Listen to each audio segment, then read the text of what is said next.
سڵاتان بێ کورتێک لە هەواڵەکانتان پێشکەشەکەین.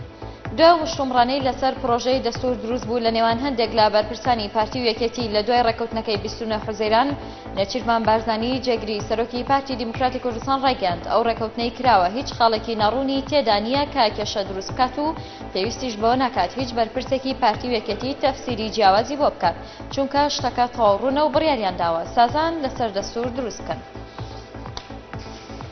حیزبە کوردیەکانی کوردستان لە هەوڵی ئەوەدان گرنگترین حیزبی ئۆپۆزیسیۆنی خۆرهەڵاتی کوردستان کە ئەویش پژاکە لە گۆڕەپانی سیاسی دوور بخەنەوە و نەهێڵن هیچ ڕۆڵێکی لە یەکەم کۆنگرەی نەتەوەی نێوان حیزبە کوردیەکانی کوردستاندا هەبێت کە بڕیارە بەم زوانە لە شاری هەولێر بەڕێوە بچێت. وەزیری دادی عێراق کۆباڵی هەڵاتنی زیندانیەکانی هەردوو گرتوخانەیە بۆ غرەب و تاجی خستە ئەستۆی پۆلیسی ئیتیحادیەوە تاکیدیشی کردەوە کاری وەزارەتەکان مەدەنیە و تەنیا خۆی لە بەڕێوەبردننی گرتوخانەکاندا دەبینێتەوە. لە بەیاننامەیەکدا حەسەن شەمەری ڕایگەیاندە و پێشێلکاری ئەمنیەی دووچاری هەردوو گرتوخانەیە بۆ غرەب و تاجی بۆتەوە و بووە هۆی هەڵاتنی 559 زیندانی پۆلیسی ئیتیحادی و دەستگای هەواڵگرینەوە خۆی لێی بەرپرسن. هەر بۆیە کارمەندانی بەڕێوەبەرایەتی چاکسازی بۆیان نییە لە زیندانەکاندا چەکەڵ بگرن. ڕوونیشی کردەوە بە پێی بڕیاری ئەنجومەنی وەزیرانی عێراق و لایەنە بەرپرسە لە پاراستنی گرتوخانەکان لە ناو و دەرەوە.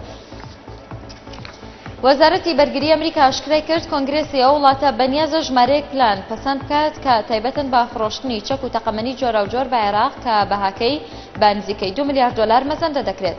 لیژنەی هاریکاری ئاسایشی سەربارزی کە بەرپرسە لە فرۆشە دەرەکیەکانی چەک لە وەزارەتی بەرگری ئەمریکا ڕایگەیاند ئەو پلانە سەربازیە 3 گرێبەز لە خۆ دەگرێت کە یەکێکیان فرۆشتنی 12 کۆپتەرە لە جۆری AP412 بە تەواوی کەلوپەلەکانیەوە بە عێراق کە بەهاکەی 300 میلیۆن دلارە لەگەڵ 50 زرێپۆشی تایبەت بە ئاشکراکردنی چالاکی ئەتۆمی و کیمیایی و بایۆلۆجی. کۆمەڵەی ئیخوان موسلیمین لە بەیاننامەیەکدا ئاشکرای کرد کە 75 کەس لە لایەنگرانی محەممەد مورسی لە نزیک گۆڕەپانی ڕابی عەدەویە لە ناوجەرگەی قاهیرە کوژران و زیاتر لە 300 تر بریندار بوو، بەڵام هیچ لایەنێکی فەرمی یان پزیشکی ئەو ئەمەرەی پشتڕاست نەکردوێتەوە. لە شاری ئەسکەندەریەش لە باکووری میسر لە شەقام و کۆڵانەکاندا شەڕ و توندوتیژی لە نێوان هەردوو لایەنگرەکاندا بەرپا بوون کە لە ئەنجامدا 165 کەس بریندار بوون و برینی هەندێکیان مەترسیدار بووە. ژمارەی قوربانیانی کردەوە خۆکوژەکەی ناومزگەوتێک لە باکووری خۆراوەی پاکستان گەیشتە 172 قوربانی. سەرچاوێکی پۆلیسی پاکستان ڕایگەاند لە ئەنجامی ئەو هێرشە خۆکوژەی کە کەسێک بە پشتێنێکی بۆمبرەشکراوە کردی سەر مزگەوتێک لە باکووری خۆراوەی ئەو وڵاتە 51 کەس کوژران و 121 تر بریندار بوون. وتیشی هێرشەکە لە کاتێکدا بووە نزیکەی 500 کەس لە ناو مزگەوتەکە کۆبوونەوە بۆ نوێشکردن. ئەحمەد جەربا سەرۆکی هاوپەیمانیی نیشتیمانیی سووریا بە جوانکێری وەزیری دەرەوەی ئەمریکای ڕاگەیاندووە بارودۆخی سووریا بەرەو بێزاربوون هەنگاو دەنێت. داواشی لە بەرپرسانی ئەمریکا کرد پەلە بکەن داپڕچەکردنی هێزەکانی ئۆپۆزیسیۆن و چارەسەرێکی سیاسی بارودۆخەکە. ئەحمەد جەربا ئاماژەی بۆشدا پێویستە ئەمریکا کۆمەڵەی نێودەوڵەتی هان بدات لە سووریا ئاڵوگۆڕی سیاسەتی دەسەڵات بەڕێوە بچێت.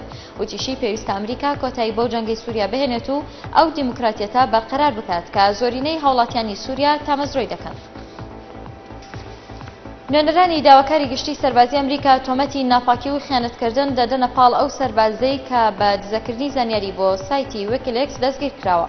ئەو نوێنەرانە دەڵێن برادلی مانج سەربازە تەمەن 25 ساڵانەکەی ئەمریکا زانیاری لەبارەی هەردوو جەنگی عێراق و ئەفغانستان ئاشکرا کردووە. هەر لەبەر ئەو هۆیش تۆمەتی خیانەتکردن و ناپاکیان داوەتە پاڵ. کورتێک لە هەواڵەکانمان پێشکەشکردن هەر شاد بن.